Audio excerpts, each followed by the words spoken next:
O livro de Ruth, no capítulo 1, do versículo 1, diz: E sucedeu que nos dias em que os juízes julgavam, houve uma fome na terra. Por isso, um homem de Belém de Judá saiu a peregrinar nos campos de Moabe, ele e sua mulher e seus 2 filhos. E era o nome deste homem Elimeleque, e o de sua mulher Noemi, e os dos seus 2 filhos Malom e Quilion, efrateus de Belém de Judá. E chegaram aos campos de Moabe e ficaram ali. E morreu Elimeleque, marido de Noemi, e ficou ela com seus 2 filhos, os quais tomaram para si mulheres moabitas, e era o nome de uma Orfa e o da outra Ruth. E ficaram ali quase 10 anos. E morreram também ambos, Malom e Quilion, ficando assim a mulher desamparada dos seus 2 filhos e de seu marido. E oremos. Amado Pai, obrigado pela Tua palavra. Eu peço que o Senhor agora nos dê entendimento. Eu peço que o Senhor me dê poder para que eu possa pregar esta noite. Nos dê ouvidos para ouvir, eu te peço, em nome de Jesus. Amém. E vamos sentar esta noite. A história de Ruth é uma história muito bonita. A história de Ruth, ela está cheia, repleta de muitas lições e ensinamentos. E eu vou focar apenas em uma pequena fatia de tudo aquilo que nós podemos aprender do livro de Ruth. Nós vamos hoje falar sobre a trajetória de 3 viúvas. A trajetória de 3 viúvas. Aqui nós temos a história de 3 viúvas e as suas respectivas trajetórias que nós vamos ver daqui a pouquinho. No dicionário, a palavra trajetória significa o caminho percorrido. Todos nós nesta vida teremos uma trajetória. Todos nós nesta vida temos um trajeto, um caminho a ser percorrido. Alguns de nós estamos no início dessa trajetória. Eu vejo aqui a Sofia, que está no começo das suas trajetórias. Outras pessoas já estão no fim da sua trajetória. Eu vejo, deixa para lá quem eu vejo. Eu mesmo, por exemplo, nós já estamos no final da nossa trajetória. Dias nos separam do fim inevitável. Mas deixando o dramatismo à parte, a história de Ruth e dessas 3 viúvas, todas as trajetórias, elas começam com um começo triste. Triste porque nós temos aqui 3 viúvas, o que implica que elas tinham seus maridos e que seus maridos morreram, como nós lemos agora há pouco. Mas também essa trajetória, ela começa ruim para todas as 3, mas ela tem um final feliz, pelo menos para 2. 2 dessas viúvas têm trajetória que leva a um final feliz. Uma, como nós veremos, não tem um final tão feliz. Mas como nós lemos, Orfa e Ruth, elas não eram judias, elas não eram de Israel, elas eram de Moabe. E casaram com 2 filhos de Israel, o Quilion e o Malom, que eram filhos de Elimeleque e Ruth. Mas morreu Elimeleque, morreu os filhos. Então, Noemi, ela decide voltar. Ela decide voltar para onde ela nunca deveria ter saído. Isso já é uma outra história, mas eles nunca deveriam ter saído de onde estavam. Mas Noemi, ela volta e ambas as noras, Orfa e Ruth, ambas as noras disseram que a seguiriam. Se você olhar comigo no versículo 10 do capítulo 1 de Ruth, dizem assim: certamente voltaremos contigo ao teu povo. Ambas, Orfa e Ruth, disseram: você vai voltar, nós vamos juntos. Nós vamos voltar com você, nós vamos ficar junto com vocês. E Noemi, ela não tinha marido, obviamente, não tinha mais filhos, obviamente, e ela explicou isso para elas no intuito de dizer: olha, se vocês vierem comigo, não tem futuro. Eu não tenho marido, não vou ter outro marido, não vou ter mais filhos, então não tem lá muito futuro você me seguir. No versículo 11 diz: porém Noemi disse: voltai, minhas filhas, por que ireis comigo? Tenho eu ainda no meu ventre mais filhos para que vos sejam por maridos? Voltai, filhas minhas, ide-vos embora. Ela estava dizendo: não, eu vou voltar sozinho, vocês fiquem aqui, vocês casem por aqui, vocês são daqui, comigo não tem futuro. Orfa, uma das suas noras, não é isso? Noras. Ela aceitou a oferta. Ela aceitou não retornar. Porque realmente, humanamente falando, não tinha lá muito futuro. No versículo 14, então levantaram sua voz e tornaram a chorar. E Orfa beijou a sua sogra, porém Ruth se apegou a ela. Ruth se apegou a ela. Orfa voltou. Ruth se apegou a ela e foi para Israel. Cada viúva que nós vamos ver aqui, são 3 viúvas, cada uma dessas viúvas representa uma condição, representa uma trajetória de vida. Pode ser nossa trajetória. A sua trajetória pode ser qualquer uma dessas 3 trajetórias representadas por cada uma dessas 3 viúvas. Então hoje vamos começar vendo 3 trajetórias de 3 viúvas. A primeira nós vamos ver a trajetória de Noemi. Noemi era a viúva vítima. A viúva vítima. A gente leu no versículo 1. Sucedeu que nos dias em que os juízes julgavam, houve uma fome na terra, por isso um homem de Belém de Judá saiu a peregrinar nos campos de Moabe, ele e sua mulher e seus 2 filhos. Noemi, ela foi vítima de um marido que não confiava em Deus. Deixa eu repetir. Noemi foi vítima de um marido que não confiava, não esperava e não seguia Deus, não confiava em Deus. Ele decidiu não confiar em Deus e decidiu confiar nos seus próprios planos para a sua vida, nas suas próprias soluções para os seus problemas. E como resultado disso, toda a família sofreu.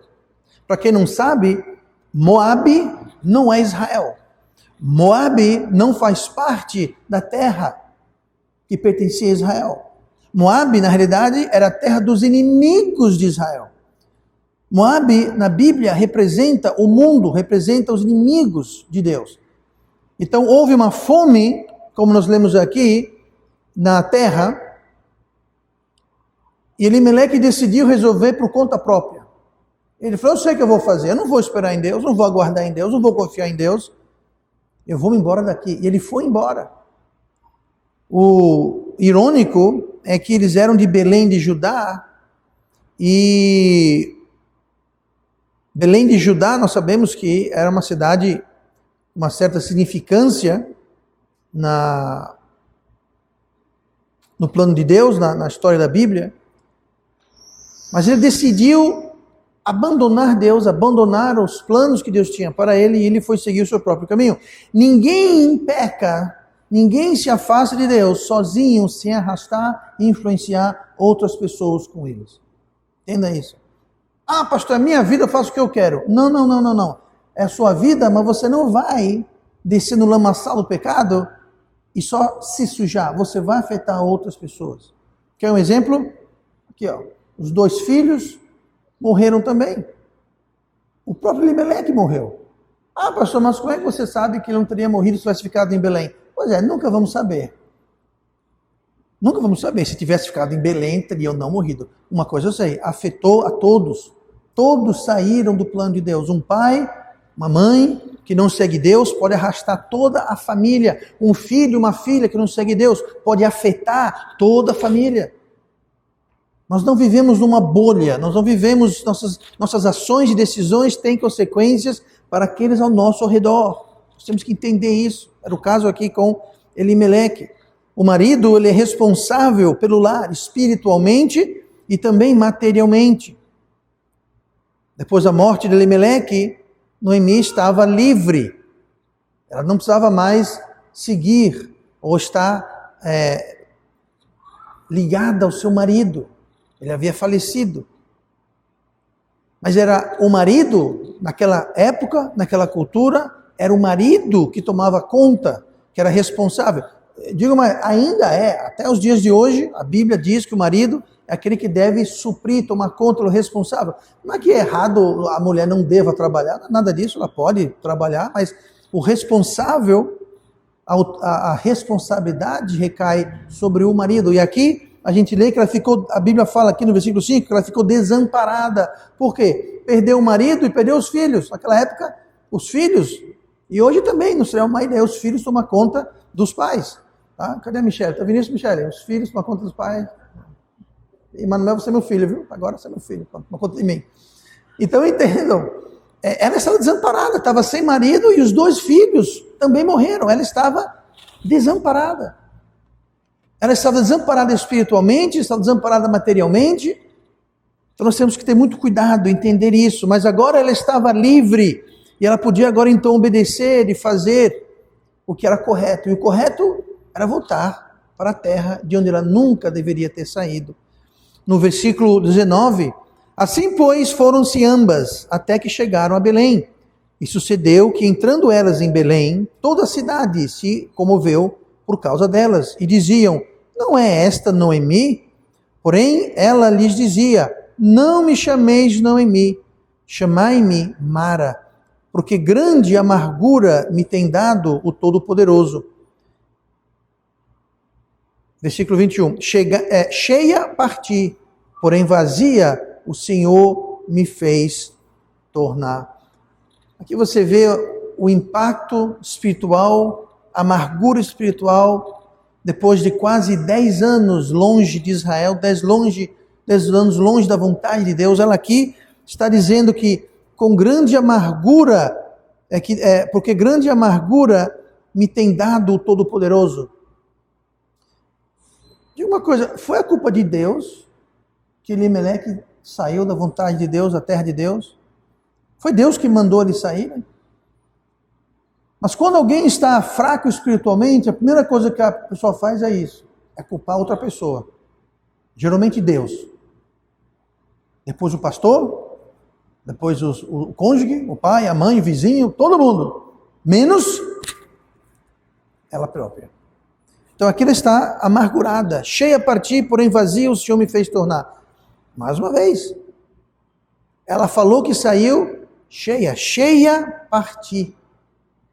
Pois eu diria que ela pensava que ela partiu cheia, mas ela partiu vazia, porque ela partiu sem Deus. E ela voltou mais vazia ainda.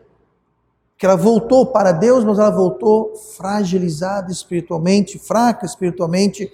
Mas o resumo de tudo isso é que o pecado nunca compensa. Nunca compensa. Ela voltou para a terra de Deus, ela voltou para o plano de Deus, ela voltou para o caminho, para a trajetória que Deus tinha. Mas o segundo estado era pior do que o primeiro, como sempre. Ela mesma diz, eu saí cheia, voltou vazia. O segundo estado, pior do que o primeiro. Noemi significa bonita ou doce. Mara significa amargo. Ela saiu bonita e doce, contente, alegre, cheia, e voltou amargurada, como diz o nome. Ela falou, me chama de Mara, me chama de amarga. Partiu cheia, voltou vazia. Olhe comigo para o versículo 14, onde nós vamos ver a segunda viúva. A trajetória de 3 viúvas. A primeira é Noemi, que é a viúva vítima. A segunda é Orfa, a viúva vacilante. A viúva vacilante, versículo 14. Então levantaram a sua voz e tornaram a chorar. E Orfa beijou a sua sogra, porém Ruth se apegou a ela. Então Orfa beijou a sua sogra e voltou para a terra dela. Ou melhor ainda, ficou na terra dela. Ela foi para ficar no seu povo. Aqui, essa viúva vacilante, a Orfa, ela é vacilante porque ela perdeu a oportunidade da vida dela. Não é uma, ela perdeu a oportunidade. Eu acredito que todos nós temos pelo menos uma grande oportunidade em nossas vidas. Nós não sabemos quando vai ser, mas quão triste quando chega a grande oportunidade, a grande decisão, aquela que vai traçar, aquela que vai definir, aquela que vai fazer ou desfazer, e nós vacilamos e nós perdemos o bonde, nós perdemos a oportunidade. Foi isso que ela fez. Orfa teve a oportunidade de ir para a terra prometida, de ir para a terra de Deus, pelo resto da sua vida. Ela perdeu a oportunidade de ter a bênção de Deus em sua vida. Ela perdeu a oportunidade de talvez casar com alguém que Deus havia lhe preparado. Ela perdeu a oportunidade de seguir o plano de Deus para a sua vida. Tudo isso ela perdeu. Por quê? Porque ela vacilou. Quando veio a grande oportunidade, o grande divisor de águas na vida dela, ela vacilou, ela optou, ela decidiu errado. Nós nunca sabemos, por isso que é tão importante a gente sempre andar em sabedoria, andar buscando a vontade de Deus, buscar sempre o rosto de Deus, porque nós não sabemos se essa grande oportunidade já veio e passou, ou ainda está por vir, ou se haverão outras, nós não sabemos.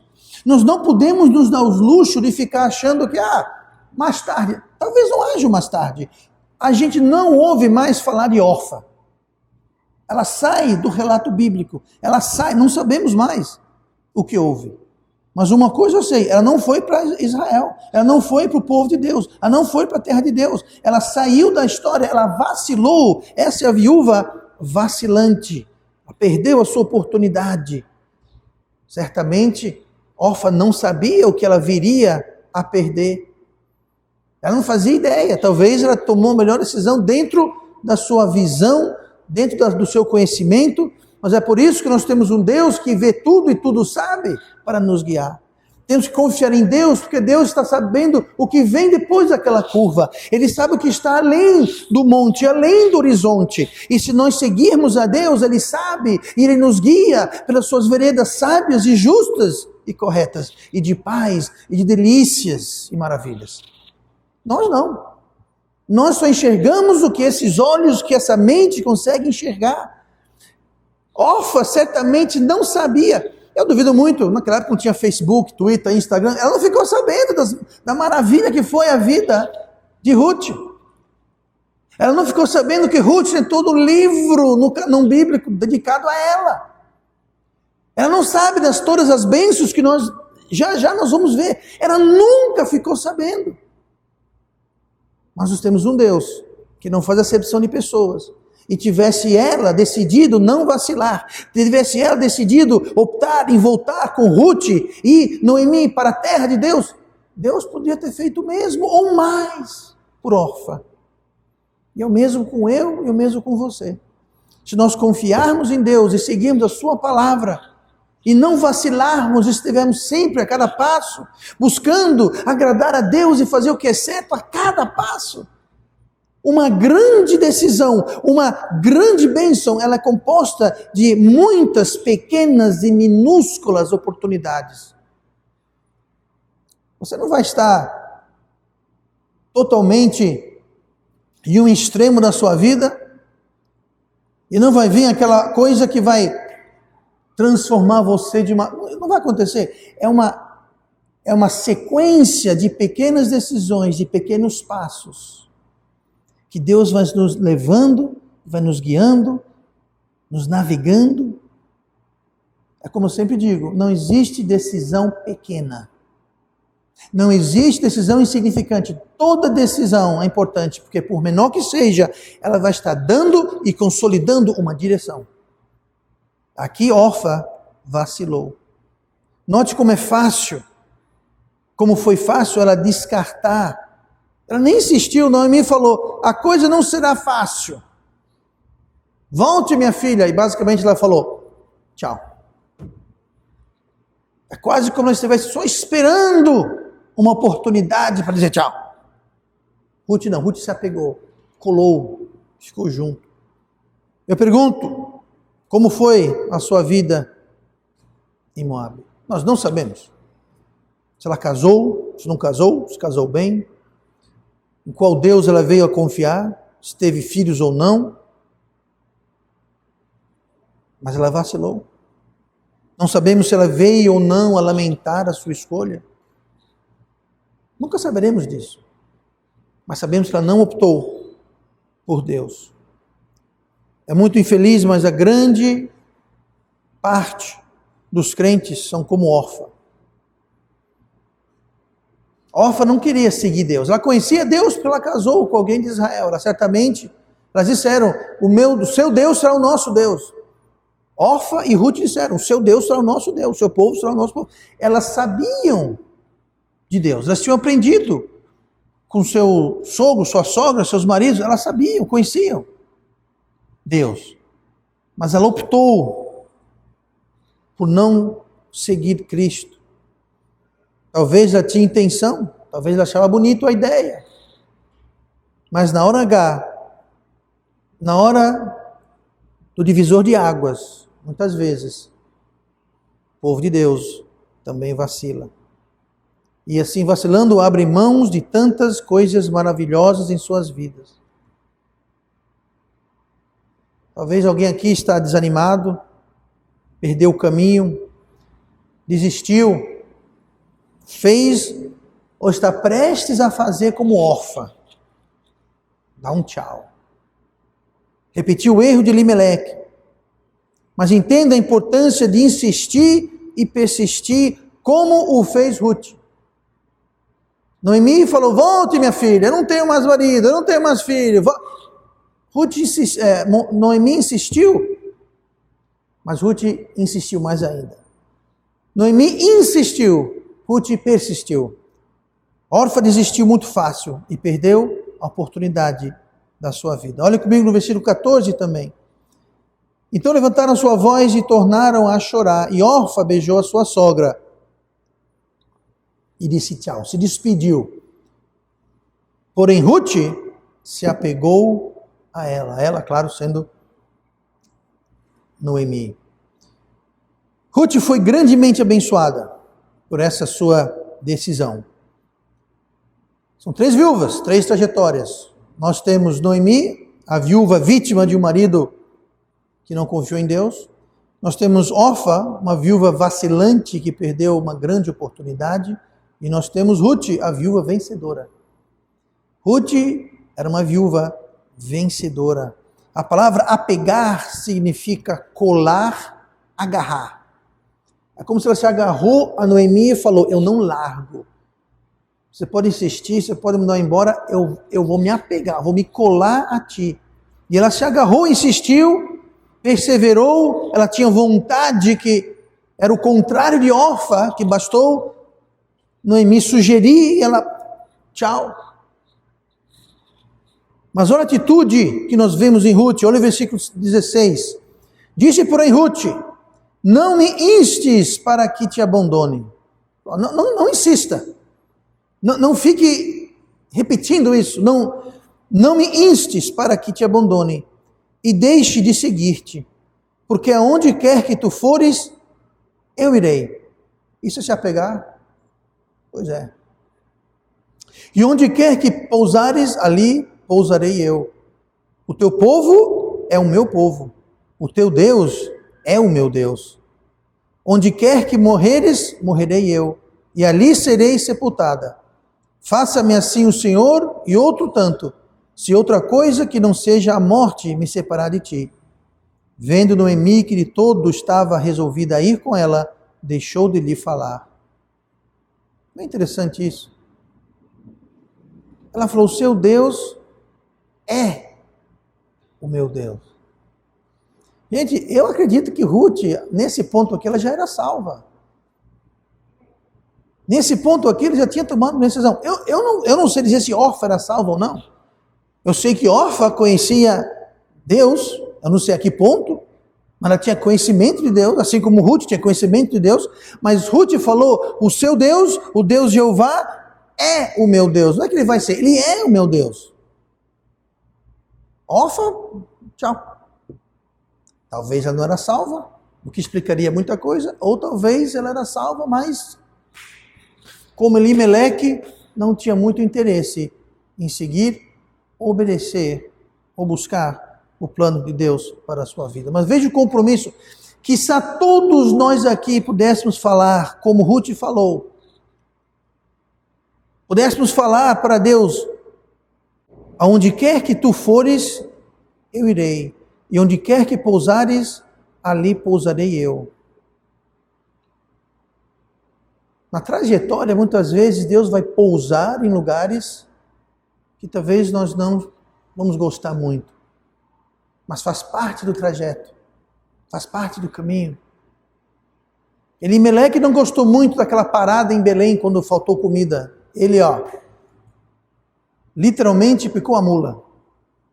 Note, pousar não é ficar, é passar um tempo. Eu vou ficar com você, eu não vou deixar, eu não vou sair, porque o seu Deus Oh, meu Deus. Que nós pudéssemos decidir. E a viúva vencedora, Ruth, ela foi uma vencedora por essa atitude, por essa decisão. Agora note, a decisão foi fruto de uma atitude prévia. Assim como a decisão de Orfa foi fruto de uma outra atitude prévia. Ambas tomaram uma decisão baseada na direção que ambas caminhavam. Uma, Orfa, caminhava lá não muito perto, não muito ligada para as coisas de Deus. E quando veio a hora H, ela tomou a decisão vacilante. Já Ruth, Deus já era o Deus dela. Quando chegou na hora H, quando chegou naquela divisor de águas, naquela grande decisão, a decisão dela simplesmente refletiu a direção que ela caminhava. Entenda, posição não é nada comparado à direção. Elimeleque estava na posição correta. Aonde? Em Belém de Judá. Estava no lugar certo. Mas a sua direção o levou para a terra de Moabe, longe de Deus. A posição não é tão importante quanto a direção. Aqui nós temos Ruth, que está na terra de Moabe, e a sua direção correta está levando para o lugar correto. Para o plano de Deus. Que compromisso. Ela falou, só a morte irá me impedir. Não sejamos moles e frouxos. Não sejamos um povo que é impedido por qualquer coisa. Que deixa qualquer coisinha atrapalhar e nos levar a desistir. Qualquer tentação, dificuldade. Qualquer medo, espanto, ameaça, pressão. Não seja uma órfã, seja uma Ruth. Sejamos Ruths. Ruth sabia, Ruth acreditava que Deus tinha algo para ela. E de fato, a sua dedicação, a sua direção, a sua perseverança, deu grandes frutos na vida de Ruth. Se você ler o resto da história, você vai ver que ela casou com Boaz, um grande homem. Boaz era um homem rico, fazendeiro, não só rico, mas um homem de bem, homem de caráter, um homem de testemunho na sociedade e na cidade. Um homem bom, um homem rico e com certeza lindo de morrer. Porque Deus é Pai. Não vou dizer que ele é galego dos olhos azuis, porque naquela região não tem muito galego com olho azul, mas de todo modo. Mas de forma espetacular, através da trajetória de Ruth, a sua sogra Noemi não foi e não ficou desamparada. Ela acabou casando com Boaz, ela se tornou bisavó do rei Davi, pense, uma moabita, sequer era de Israel, entrou na genealogia de Cristo, bisavó de Davi, avó de Jessé, que era pai de Davi. E ela foi ascendente do Messias. Você lê nos evangelhos a genealogia de Cristo, e lá no meio, Ruth de Boaz. Quem diria? Uma gentia moabita, que nasceu na terra, num povo inimigo de Deus, foi levada para a terra de Deus, casou com um homem de Deus. E hoje o nome dela não só consta nos evangelhos, mas tem todo um livro que conta a sua trajetória. Deus não faz acepção de pessoas. Se Deus fez isso para Ruth, Deus faz isso para qualquer um. Pastor, o que precisamos fazer? Ter a persistência, dedicação, obediência, submissão e desejo de fazer o que agrada a Deus. Você faça isso. Jesus falou isso de outra forma. Buscai primeiro o reino de Deus e a sua justiça. E todas estas coisas. Que coisas? Um marido rico, bonito, lindo de morrer. Não ser desamparada. Ser dado um lugar de honra e destaque. Tudo isso, todas essas coisas vos serão acrescentadas. Note, no passivo, vos serão, vai ser. Quem vai acrescentar? Deus vai acrescentar. Quem fez tudo isso na vida de Ruth não foi Ruth, foi Deus. Deus. Buscai primeiro o reino de Deus. Ruth fez. Ruth nunca ouviu essas palavras, buscai primeiro o reino de Deus. Essas palavras não existiam. Ela tinha essa desculpa, mas mesmo assim, ela buscou primeiro o reino de Deus. Nós devemos fazer a mesma coisa. Mas qual dessas viúvas ilustra a sua trajetória? A viúva vítima? A viúva vacilante? Ou a viúva vitoriosa? Se é viúva vítima, será que Elimeleque teria ido se Noemi tivesse falado, vamos não, meu bem, vamos não, vamos ficar aqui na terra de Deus? Lembra de Ananias e Safira em Atos? Não, a Safira de verdade, não essa versão. Quem sabe se Safira tivesse dito, Ananias, meu amor, vamos não fazer isso? Vamos fazer o que é certo? Quem sabe? Quem sabe a trajetória poderia ter sido outra. Pois é. Vítima, vacilante, vitorioso. Qual vai ser a nossa trajetória? E vamos orar.